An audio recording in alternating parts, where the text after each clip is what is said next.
24.1 प्रस्तावना। नीति निर्धारण की कला सिद्धांत और भौम यथार्थताओं के बीच सामंजस्य में निहित है। यदि सिद्धांत विकसित होता है अथवा भौम अवास्तवताएं बदलती है तो नीति को समायोजित करना पड़ता है। इस इकाई में हम भारत में विकास रणनीति और नीतियों के बदलते स्वरूप का इन विगम परिवर्तनों के अंतर्गत विश्लेषण करेंगे। सिद्धांत में परिवर्तन और राजनीतिक यथार्थता में परिवर्तन। भारतीय नीति में अनेक परिवर्तन भुगतान अतिशेष संकटों की वजह से हुए 1957, 1965 से 66, 1973 से 74, 1980 से 81 में तथा 1990 से 91 में। साथ ही वर्षों विभिन्न देशों के अनुभव पर दृष्टि डालते हुए सैद्धांतिक व आनुभविक दोनों प्रकार से बहुत अनुसंधान हुआ और इस अनुसंधान में भारतीय नीति निर्माताओं को प्रभावित किया। पाठांश 24.2 में हम सैद्धांतिक रूप से इस विषय पर विचार विमर्श करेंगे कि क्या नीति निर्माताओं को क्षेत्र पर निर्भर रहना चाहिए था, फिर नियोजन और सरकारी हस्तक्षेप होना चाहिए। प्रारंभतः सहमति इस ओर विभाई दी कि एक नियोजित अर्थव्यवस्था एक पान्य अर्थव्यवस्था से बेहतर परिणाम दे सकती है, परंतु आर्थिक सिद्धांत में चटनाक्रम और समाजवादी अर्थव्यवस्थाओं का अनुभव इस दृष्टि से एक आयंटिक परिवर्तन में फलीभूत हुए और नीति निर्माता क्षेत्र पर अधिक भरोसा करने लगे। पाठांश 24.3 में हम भारतीय योजना उसके तर्काधार व उपलब्धियों पर चर्चा करेंगे और पाठांश 24.4 में हम भारत में व्यापार नीति भाराहीन योजना प्रक्रिया में उसकी भूमिका और यह कैसे संचालित हुई पर चर्चा करेंगे। पाठांश 24.5 में हम 1991 के संकट और आर्थिक निभाधन हेतु उसके परिणामों पर चर्चा करेंगे। पाठांश 24.6 में हम भारतीय लोकतंत्र हेतु इस उदारीकरण के निहितार्थों का विषय लेंगे। हमारा तर्क है कि 60 के दशक मध्य तक भारतीय योजनाकारी के उद्देश्यों, आर्थिक सिद्धांत और भारत की आर्थिक व राजनीतिक स्थिति की वास्तविकताओं के बीच सामंजस्य में, परंतु 60 के दशक मध्य से यह सामंजस्य असफल होना शुरू हो गया। उदारीकरण नीति निर्धारण के इन पहलुओं के बीच अनुरूपता को और अधिक तीव्र रूप में सामने से आया है। 24.2 बाजार के उपयोग अथवा नियोजन व सरकारी नियंत्रण संबंधी सैद्धांतिक वाद विवाद। 20वीं शती में विशेषतः सोवियत संघ की स्थापना के बाद किसी अर्थव्यवस्था के प्रबंधन में सरकार व बाजार की अपेक्षित भूमिका पर अर्थशास्त्रियों के प्रश्न ने पहले ही घेर रखा था। पूंजीवादी अर्थव्यवस्थाओं विकास को तेज करने व अपनी जनता के लोगों का जीवन स्तर सुधारने के लिए नए नए स्वतंत्र हुए उपनिवेशों द्वारा किए गए प्रयासों को विफल करते हुए इस प्रश्न को 30वें दशक के अवसाद के सहारे उत्तरोत्तर प्रसिद्धि मिली। हाल के वर्षों में सरकार की और बाजार की भूमिकाओं के बीच यह बहस भूमंडलीकरण और उदारीकरण का रूप ले चुकी है। सामान्यतया में जो बाजार का पक्ष लेते हैं उदारीकरण का भी पक्ष लेते हैं और वे जो एक बंद अर्थव्यवस्था का पक्ष लेते हैं अधिक सरकारी हस्तक्षेप का भी पन लेते हैं, यद्यपि युद्धरेला कोई स्पष्ट रूप से नहीं सिंची है। किसी अर्थव्यवस्था को चलाने के बारे में मुख्य रूप से मान्यताओं को 3 समूह हैं। पहले समूह का मानना है कि बाजार एक वांछित परिणाम की ओर प्रवृत्त करते हैं, जिसे तकनीकी भाषा में पैरेटा ऑप्टिमल (PO) परिणाम कहा जाता है, अतः यहां सरकारी हस्तक्षेप की कोई आवश्यकता नहीं होती। एक अन्य समूह का मानना है कि जब एक पद्य अर्थव्यवस्था को घलाने में खामियां हो तो सरकार को हस्तक्षेप नहीं करना चाहिए, क्योंकि इससे अर्थव्यवस्था की कार्यप्रणाली नहीं सुधर सकती। इस समूह में और अधिक निराशावादियों का मानना है कि सरकारी हस्तक्षेप वस्तुतः अर्थव्यवस्था के काम को सराब ही करेगा। एक तीसरे समूह का मानना है कि सरकारी हस्तक्षेप अर्थव्यवस्था की कार्यवाही को सुधार सकता है। हालांकि इस समूह के सदस्यों में हस्तक्षेप के विस्तार और स्वभाव के बारे में आपस में ही मतभेद हो सकते हैं। इन मुद्दों की जांच करने से पहले हम आर्थिक विश्लेषण में एक P परिणाम और उसके महत्व की मूल संकल्पना को विस्तार से परिभाषित करते हैं। ऐसी स्थिति P कहलाती है जिसमें किसी और को नुकसान पहुंचाए बगैर किसी को भी संपन्न नहीं किया जा सकता है। यदि विनोद और कमत योग्य व्यक्ति हैं तो विनोद को कमल को नुकसान पहुंचाए बगैर संपन्न नहीं बनाया जा सकता है। हमें एक P बेहतर स्थिति प्राप्त होगी यदि कमल और विनोद दोनों को संपन्न बनाया जाए। अतः यदि एक स्थिति P है तो हम उत्पादन कारकों के पुनर्निर्धारण द्वारा अथवा व्यक्तियों के बीच वस्तुओं को पुनर्वितरित करके नहीं सुधार सकते हैं। परंतु एक पैरेटो सुधार इस बारे में कुछ नहीं कहता कि लाभ कैसे वितरित किए जाते हैं। उदाहरण के लिए, यदि अर्थव्यवस्था में कुल उत्पादन 100 है और कमल सभी 100 प्राप्त कर लेता है और विनोद को कुछ भी नहीं मिलता, तो यह एक P स्थिति है, क्योंकि हम विनोद को कुछ नहीं दे सकते, यथा कमल को प्राप्य राशि कम किए बगैर वानी उसे हानि पहुंचाए बगैर विनोद की स्थिति नहीं सुधार सकते। P संकल्पना की कमजोरियों में से एक यह है कि यह वितरणीय प्रश्नों की उपेक्षा करती है। इसकी शक्ति क्या है? इसकी शक्ति उनसे उत्पन्न होती है जिन्हें कल्याणकारी अर्थशास्त्र की 2 आधारभूत प्रमेय कहा जाता है। पहली कहती है कि प्रत्येक पूर्णतः प्रतिस्पर्धात्मक व्यवस्था का परिणाम P होता है। अतः यदि हमारे पास पूर्णतः प्रतिस्पर्धात्मक प्रमेय क्षेत्र है और यदि उपभोक्तागण उन्हें उपभोग से मिलने वाली संतुष्टि को अधिक से अधिक करने का प्रयास करते हैं और उत्पादकगण अपने लाभों को अधिक से अधिक करने का प्रयास करते हैं, तो परिणाम P होगा। परंतु वह P परिणाम जो आएगा बहुत ही खराब और तकलीफदेह हो सकता है। जैसा कि हमने ऊपर देखा, यदि कमल को सब कुछ मिल जाता है और विनोद को कुछ भी नहीं तो यह एक P परिणाम है। परंतु कुछ लोगों का मानना है कि इस प्रकार का परिणाम वांछनीय होता है। यह कमजोरी दूसरी प्रमेय द्वारा दूर की जाती है, जो कहती है एक उचित आरंभिक आय वितरण हो तो एक पूर्णतः प्रतिस्पर्धात्मक अर्थव्यवस्था द्वारा किसी भी P पर पहुंचा जा सकता है। अतः समान विन्नत कार्य होने की संता है और किसी भी मनचाहे परिणाम पहुंचकर तब तक बना रहने दे सकता है जब तक कि वह आरंभिक आप वितरण को समायोजित कर सके। अतः स्वार्थपूर्ण व्यवहार एक सामाजिक रूप से वांछित व्यवहार की ओर ले जाता है। दूसरी प्रमेय का अभिप्राय यह है कि सरकार को एक वांछित आरंभिक आय वितरण अस्तित्व में आने के लिए ही हस्तक्षेप करना चाहिए और तदुपरांत विपणन कार्य होने देना चाहिए। ये 2 प्रमेय उस विपणन व्यवस्था की कार्यकर्ता में अधिकतर विश्वास हेतु आधार प्रदान करती है, जी अनेक देशों में हाल के उदारीकरण के भूल में है। परंतु समस्या यह है कि बिना अच्छी तरह समझा-बूझा विश्लेषण इस सीमा कारक की उपेक्षा करता है कि विपणन व्यवस्था वांछित P पर तभी पहुंचेगी जब आय वितरण उचित होगा। विपणन व्यवस्था की एक दूसरी कमजोरी यह है कि अर्थव्यवस्था में बचत व निवेश की एक उचित दर की गारंटी देने वाला कोई माध्यम नहीं है। आय और रोजगार में धीमी वृद्धि की ओर उन्मुख असार्वजनिक व्यक्ति जो सामाजिक रूप से वांछित है उससे भी कम बचत और निवेश कर सकते हैं ताकि गरीबी कायम रहे। इसके अलावा यदि बचते और निवेश समान नहीं होंगे तो मंदी अथवा मुद्रास्फीतिकारी घटनाएं हो सकती है। एक विकासशील अर्थव्यवस्था को चाहिए बट्टों व निवेश का एक उचित स्तर ताकि उसकी वृद्धि दर तेज हो और उसकी जनता का जीवन स्तर सुधरे। एक बाजार अर्थव्यवस्था का कार्य निष्पादन किसी नियोजित अर्थव्यवस्था से बेहतर होता है अथवा उससे साराला। यह प्रश्न सर्वप्रथम सोवियत संघ में नियोजन विषयक वाद विवाद के संदर्भ में उठाया गया था। लेंज एवं टेलर ने एक पया अर्थव्यवस्था साम की स्थिति में कैसे बहुबत्ती है अर्थशास्त्रियों के अंदाज वाले इस संकल्पीकरण का प्रयोग करके यह दर्शाया कि एक नियुक्ति अर्थव्यवस्था साम्य अवस्था में वैसे ही पहुंच सकती है जैसे कि एक पण्य अर्थव्यवस्था। एक स्वायत्त नीलामकर्ता को दायित्व सौंपा जाता है और वह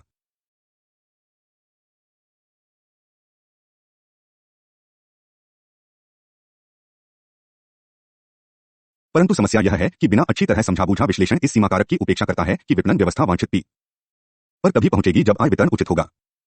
विपणन व्यवस्था की एक दूसरी कमजोरी यह है कि अर्थव्यवस्था में बचत व निवेश की एक उचित दर की गारंटी देने वाला कोई माध्यम नहीं है।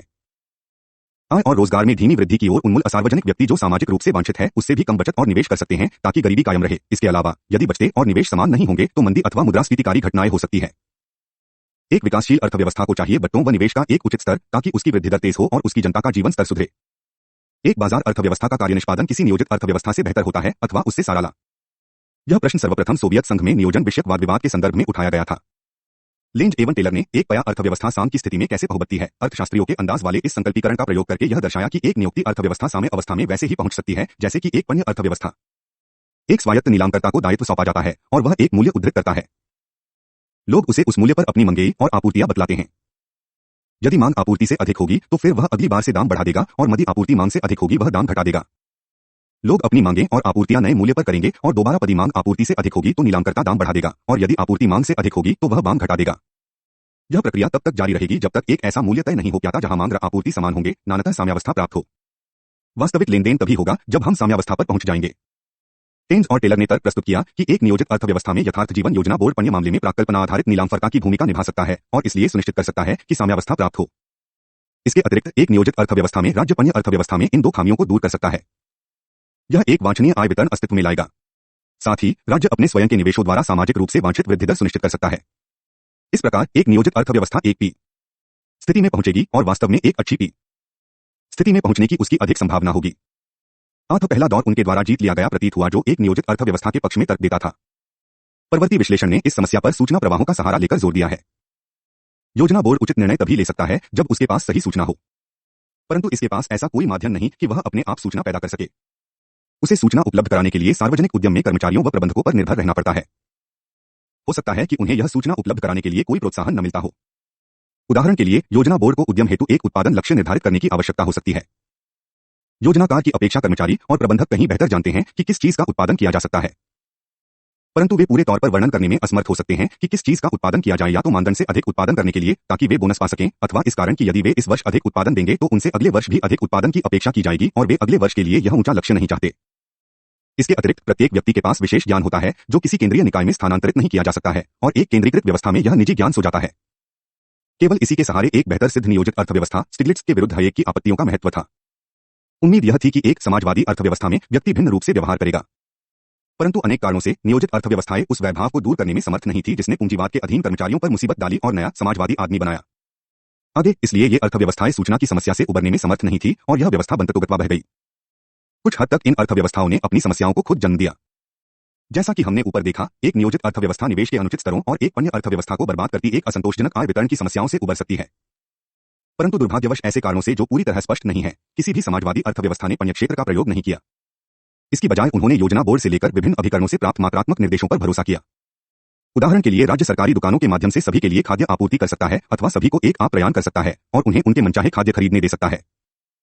परवर्ती उदाहरण में सरकार सभी को उचित पोषण प्रदान करने के लिए पण्य क्षेत्र का प्रयोग करेगी, जबकि पूर्ववर्ती उदाहरण में सरकार को पता लगाना होगा कि हर व्यक्ति कौन सा खाद्य पदार्थ पसंद करता है। साथ ही यह जोखिम लेना ही होगा क्योंकि हो सकता है आपूर्ति किया गया खाद्य पदार्थ खाया ही न जाए। पण्य क्षेत्र को उन अनेक साधनों में से एक के रूप में देखा जाना चाहिए जिनका प्रयोग सरकार अपने उद्देश्यों की प्राप्ति हेतु कर सकती है। भारत में विकास नियोजन।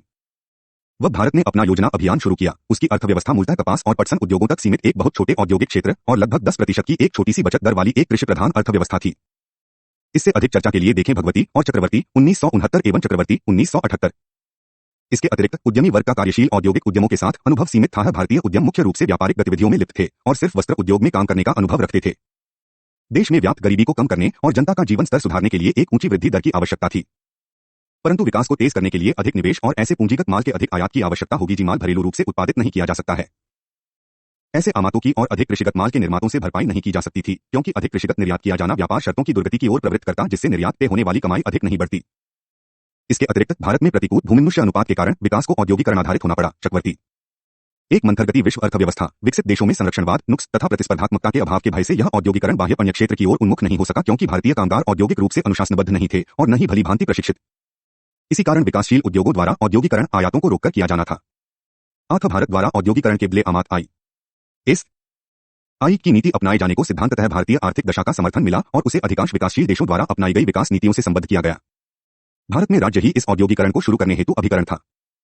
बाद में इस इकाई में हम एक अधिक उदारीकृत अर्थव्यवस्था में सरकार की भूमिका की चर्चा करेंगे। ऐसा इसलिए था क्योंकि मूल उद्योगों में जायात प्रतिस्थापन भारत की आदत बन गई थी। सैद्धांतिक प्रतिमानों ने दर्शाया कि ऐसा आयात प्रतिस्थापन एक उच्चतर वृद्धि दर की ओर ले जा सकता था।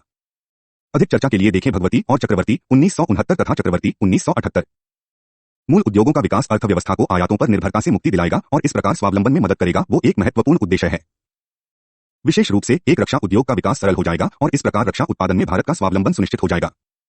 असार्वजनिक पूंजी ऐसे उद्योगों में निवेश करने को इच्छुक नहीं, ये क्योंकि इन उद्योगों में निवेश स्तर विशाल था और अनेक वर्षों तक कोई उत्पादन नहीं होना था। इसके अतिरिक्त इन मूल उद्योगों में राजकीय निवेश अनुचित धन संकेंद्रण से भी बचाता। अधिकतर अन्य विकासशील देशों ने आयात प्रतिस्थापन जिन्स उद्योगों में करने का बीड़ा उठाया। इन उद्योगों में निवेश उन पारदेशीय निगमों की द्वारा किए गए जो पहले से ही विकसित देशों में इन वस्तुओं का उत्पादन कर रहे थे और उन्हें विकासशील देशों में निर्यात कर रहे थे। देखें अग्रवाल रोड्रिग 1996 तथा रोड्रिग एवं रोड्रिग्स 2001। एक बस कुछ ही वर्षों तक विकासशील देशों ने तेजी से उन्नति, फिर वे समस्याओं से घिर गए। न सिर्फ वे जिन्होंने विंसों में आयात प्रतिस्थापन अपनाया था, बल्कि वे भी जिन्होंने पूंजीगत वस्तुओं में आयात प्रतिस्थापन अपनाया था।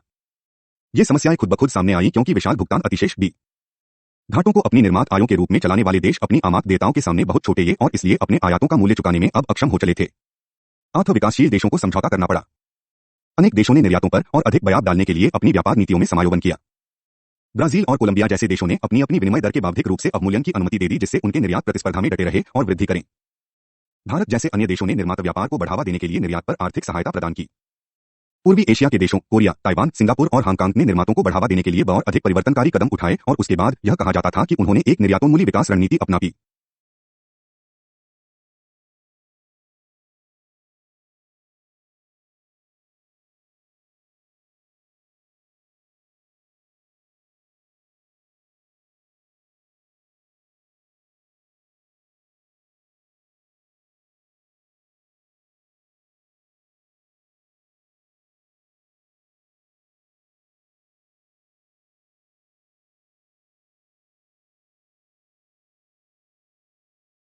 चौबीस दशमलव चार भारत में व्यापार नीति 1991 से पूर्व भारत ने भी, जैसा कि हमने ऊपर देखा, एक आईएसआई रणनीति नीति को चुना था। उसने भुगतान अतिशेष में भी समस्याओं का सामना किया। एक संकट 1757 से 58 में था और उसके बाद 1965 से 66 में। भुगतान अतिशेषा की समस्याओं को देखते हुए भारतीय नीति निर्माताओं ने निधियों हेतु नए स्रोत तलाशे और कुछ समझनकारी उपायों का बीड़ा उठाया। उदाहरण के लिए 1957 से 58 के संकट के बाद भारत ने मदद के लिए विश्व बैंक का रास्ता देखा और विश्व बैंक ने भारत सहायता संघ की स्थापना की। इस सहायता संघ से मिलने वाली मदद ने दूसरी व तीसरी पंचवर्षीय योजनाओं में सार्वजनिक निवेशों में काफी वित्तीय योगदान दिया, लगभग 1/3। योजना का आकार भी घटा दिया गया। इस बात पर लंबी बहस चली कि योजना का आकार कैसे समायोजित किया जाए। इसके उपरांत तीसरी योजना 1961 से 65 में सरकार ने निर्मात आयों की बढ़ाने के लिहाज से विभिन्न निर्यात प्रोत्साहन प्रदान किए। सन 1965 से 66 का संकट और औसत दूरगामी परिवर्तनों में परिवर्तित हुआ। कृषि नीतियों वाली गई स्थों की संकट के कारणों में से एक या साधारण का बढ़ता अपार और अधिक गति का दर्पण भी हो चुका था। कृषि नीतियों में परिवर्तन कृषि उत्पादन की वृद्धि दर बढ़ाने और साथ उत्पादन में भारत को स्वावलंबी बनाने में सफल थे। व्यापार नीतियां भी बदली गई, इसमें घपे का अवमूल्यन भी शामिल था। परंतु व्यापार नीतियों में परिवर्तनों हेतु समर्थन कृषि नीतियों में परिवर्तन हेतु समर्थन की अपेक्षा काफी कम था और यह कम शीघ्र ही उलट गया। दानदाताओं के साथ विवाद विश्व बैंक तथा संयुक्त राष्ट्र संघ द्वारा मिलने वाली मदद के रोके पाने में परिणत हुआ। भारत सरकार ने यह कटौती कुछ वर्षों एक योजना अवकाश रखकर और घरेलू बबत दर बढ़ाने हेतु उपाय करने का काम हाथ में लेकर समाणित की बात बोला। इन वर्षों के अनुभव का भारतीय नीति निर्माताओं पर अत्यधिक प्रभाव पड़ा था। समंजनकारी उपात प्राधारिक समंजन का एक पूर्व अनुभव प्रति में इला में परिणत हुए। 1960 के बतियाते भारतीय नीति निर्माताओं की गंभीर चिंता यह थी कि विकास गर्माप्त रोजगार पैदा नहीं कर रहा था और इस प्रकार गरीबी से हार पाने की ओर प्रवृत्त कर रहा था। स्थिति का अध्ययन करने नीति समंजनों की अनुशंसा हेतु एक समिति गठित की गई। 1966 के संकट उपरांत वृद्धि में मंभर गति वाली दरिद्रता इसन हेतु निहितार्थस दे और प्रश्न था कि श्रीमती गांधी का गरीबी हटाओ का जायदा कैसे पूरा हो। चौथी योजना की प्राविधिक टिप्पणी ने विकल्पों की बहुत विस्तार से जांच की। उन्होंने माना कि अधिक उपभोग करने वाले वर्गों की उपभोग की मात्रा कम करना राजनीतिक रूप से संभव नहीं था। इसकी बजाय यह जानकर चला गया कि उच्च उपभोक्ता वर्गों की आय स्थिर रखी जाएगी और संपूर्ण अतिरिक्त उपभोग मात्र गरीबी को प्रदान की जाएगी। इन पूर्वानुमानों के अधीन भी उन्होंने पाया कि एक अल्प समय में प्रभावशाली रूप से गरीबी पटाने के लिए 7% प्रतिवर्ष से अधिक की एक उच्च वृद्धि दर आवश्यक होगी। इस प्राविधिक टिप्पणी में दिया गया विश्लेषण यह स्पष्ट करता है कि उस चीफ के दशक में गरीबी घटाना क्यों इतना महत्वपूर्ण रहा, जबकि इस 20 वर्षीय अवधि के दौरान अर्थव्यवस्था में लगभग 6% प्रतिवर्ष की दर से विकास हुआ। 1973 से 74 का भी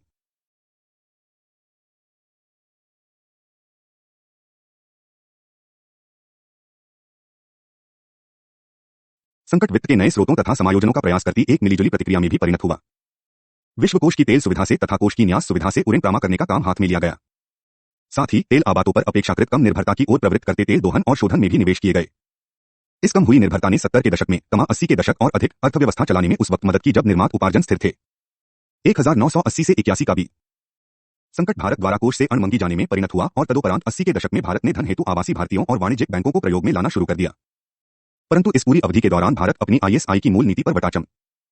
हलों की एक समस्या थी कि सरकारी निवेश जो पहले कृषि की और उन्मुख था और फिर तेल दोहन व शोधन की ओर हुआ के साथ एक कठिन परिस्थिति थी, एक तो आधारिक संरचना क्षेत्र में निवेश पर जिसके दीर्घकालिक परिणाम हुए और दूसरे विनिर्माण में निवेश पर ताकि निजी क्षेत्र पर ज्यादा भरोसा करना पड़े और जोर मूल उद्योगों से हटकर मिस उद्योगों पर 70 व 80 के दशक में व्यापार नीति में समायोजन किए गए ताकि माध्यमिक वस्तुओं व कलपुर्जी का निर्यात आसान हो गए, क्योंकि कठोर निर्मात नियंत्रण प्रणाली अवधि के दौरान इनके अभाव ने प्रयोज्य क्षमता के बेहतर उपयोग में बाधा पहुंचाई थी। अधिक माध्यमिक निर्यातों ने प्रयोज्य क्षमता के बेहतर उपभोग का रास्ता सोल दिया और इस प्रकार कार्यकुशलता में सुधार किया। 24.5 1991 का संकट, उदारीकरण और उसके आर्थिक परिणाम। 60 के दशक मध्य से अर्थशास्त्रियों ने आर्थिक निष्पादन पर व्यापार नीति के प्रभाव का गहनता से अध्ययन शुरू कर दिया। यद्यपि इन अध्ययनों से निकाले गए निष्कर्षों पर कोई मतैक्य नहीं है, अधिकतर व्यापार विशेषज्ञ यह निष्कर्ष निकालते हैं कि बहिरोन्मूली नीतियों अपनाने वाली अर्थव्यवस्थाएं ISI नीतियों अपनाने वाले देशों की अपेक्षा बेहतर प्रदर्शन करती हैं। इन विषयों पर एक चर्चा के लिए देखें भगवती 1978। भारतीय उदाहरण के एक विश्लेषण के लिए देखें भगवती एवं श्रीनिवासन। ये अध्ययन अनेक ऐसे कारकों की भी पहचान करते हैं जो ISI नीतियों अपनाने वाले देशों में आर्थिक कुशलता को कम करते हैं। उदाहरण के लिए भारत में विदेश विनिमय नियंत्रण प्रणाली को कच्चामाल निर्यात उद्योग में लगी कंपनियों के बीच विदेश विनिमय नियंत्रण करना पड़ा। व्यवसाय प्रतिष्ठानों की दक्षता को आंकना बहुत ही मुश्किल काम है। अर्ध सरकारी अधिकारीगण विदेश विनिमय को उत्पादन अथवा अधिक प्रायिक रूप से क्षमता के अनुपात में नियत करने की ओर प्रवृत्त हुए। इसका अर्थ है कि यक्ष और अदक्ष व्यापार प्रतिष्ठानों के बीच अंतर करने हेतु कोई प्रयास नहीं किया गया। यदि नियतन क्षमता के आधार पर किया गया तो उसने व्यापार प्रतिष्ठानों को क्रमाया क्षमता हासिल करने के लिए प्रेरित किया ताकि क्षमता उपयोग कम हो और एक ऐसे देभा में पूंजी का अपव्यय किया जा रहा था जो पूंजी अभाव से ग्रस्त था। जिस वक्त विस्तारण के विषय में निर्णय लिए जाने थे, दक्षता पर ध्यान दिए बगैर सभी आवेदकों के बीच अनुज्ञापत्र बांट दिए गए। पुनः इसी कारण दक्ष और अदक्ष व्यापार प्रतिष्ठानों ने लगभग एक ही दर से वृद्धि की। इस प्रकार के नियतन नियम भारतीय उद्योग में उत्पादकता की धीमी वृद्धि हेतु एक मुख्य कारण था, जो कि अनेक शोधकर्ताओं द्वारा प्रलेसों से सिद्ध किया गया है।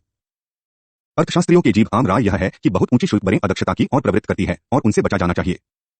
उदाहरण के लिए भारत में यदि किसी माल पर 400% का शुल्क वसूला जाता है तो इसका अर्थ हुआ कि भारतीय उत्पादक विदेशी उत्पादकों की अपेक्षा 400% कम दक्ष हो सकते हैं और लागत बेचारे भारतीय उपभोक्ताओं द्वारा वहन की जाती है।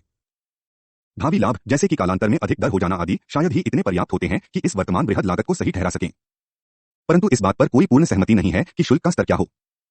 कुछ अर्थशास्त्री पूरी तरह से मुक्त व्यापार के पक्ष में हैं, अधिकता 10 से 25% चुनेंगे और कुछ 35 से 45% तक भी जा सकते हैं। कुछ एक शुल्क दरों का पक्ष सभी लेंगे। यह नितांततः प्रशासनिक कारणों से है। यदि दरें अनेक होंगी तो ढेर सारा समय इस बात को तय करने में जाया हो सकता है कि एक वस्तु विशेष हेतु क्या दर प्रयोज्य हो और भ्रष्टाचार के लिए अवसर पैदा होता है। साथ ही अर्थशास्त्री सामान्य तौर पर नियतांश कोटा के पक्ष में नहीं है। आर्थिक निष्पादन पर व्यापार नीति के प्रभाव पर किए गए शोध की अत्यधिक मात्रा तथा बैंक व विश्व कोष ऋण से जुड़ी प्रतिबंधितता का परिणाम यह रहा है कि अधिकांश विकासशील देशों ने वह ISI प्रणाली जो उन्होंने पहले अपनाई थी छोड़ दी। अधिकांश देश कोटा नहीं रखते, केवल 7 छोटे देश अभी तक कोटा रखते हैं। विकासशील देश शुल्क लगाते हैं जिसका औसत लगभग 4% है। यह द्वितीय विश्व युद्ध की समाप्ति पर लगभग 40% की औसत दर के मुकाबले है। उन देशों में से लगभग 50% देश आयात शुल्क मुक्त थे। वस्तुतः विकासशील देशों के दृष्टिकोण से यह तस्वीर इतनी लुभावनी नहीं है, क्योंकि विकसित देश विकासशील देशों द्वारा निर्यात किए जाने वाले माल पर कहीं अधिक शुल्क लगाने को प्रवृत्त रहते हैं। विकासशील देशों ने आयातों में शुल्क भी घटाए हैं। अधिकतर विकासशील और परिवर्तनशील अर्थव्यवस्थाओं में औसत आयात शुल्क अब लगभग 10% है। भारत के नीति निर्माताओं ने 1991 के संकट की जूझते हुए यह दृष्टिकोण अपनाया कि व्यापार नियामकता कोई उचित नीति नहीं है तथा यह भी कि अर्थव्यवस्था और खुली होनी चाहिए। साथ ही वे उद्योग निशमन जो किसी उद्योग में प्रवेश को नियंत्रित करते थे और यह भी नियंत्रित करते थे कि एक कंपनी कितना उत्पादन करे, अपनी उपयोगिता अपेक्षाकृत अधिक साल तक जीवित रखे रहे। भारतीय नीति निर्माताओं ने अर्थव्यवस्थाओं में संरक्षण स्तर प्रभावशाली रूप से घटा दिया है। अधिकतम शुल्क प्रायः 400% 40 से 50% तक घटा दिया गया और औसत शुल्क लगभग 100% से लगभग 20% तक। विश्व व्यापार संगठन में विवाद निपटारा बोर्ड के समक्ष भारत के एक विवाद में हारने के बाद विनिर्माण आयातों पर से सभी नियतांश समाप्त कर दिए गए। इससे पहले कृमि आयातों पर सभी नियतांश समाप्त कर दिए गए थे, जो कि उरुग्वे दौर के नाम से जाने गए बहुपक्षीय व्यापार समझौतों में हुए करार का एक हिस्सा था। हालांकि भारत अपनी व्यापार प्रणाली को काफी हद तक उदारीकृत कर चुका है, उसकी प्रणाली अन्य देशों के मुकाबले कहीं अधिक प्रतिबंधात्मक है। औद्योगिक निवेश पर आंतरिक नियंत्रण भी हटा दिए गए हैं और विदेशी पूंजी के अंतर्प्रवाह को उदार बनाया गया है। उदारीकरण के बाद का आर्थिक निष्पादन पूर्व काल के आर्थिक निष्पादन से नाटकीय रूप से भिन्न नहीं है, इसने काफी विवाद को जन्म दिया है। कृषि व विनिर्माण की वृद्धि दरों के साथ साथ कुल सरकार घरेलू उत्पाद लगभग एक ही रहे हैं। इस बात का कोई साक्ष्य प्रमाण नहीं लगता कि उदारीकरण के बाद भारतीय उद्योग में उत्पादकता की वृद्धि दर बढ़ी है। 80 के दशक में गरीबी नितांत तीव्रता से बढ़ी। उदारीकरण के बाद 90 के दशक में गरीबी कम होना जारी रहा, हालांकि कुछ धीमी गति से। भारत में गरीबी प्रवाहों पर एक विस्तृत चर्चा के लिए देखें तेंदुलकर 2003।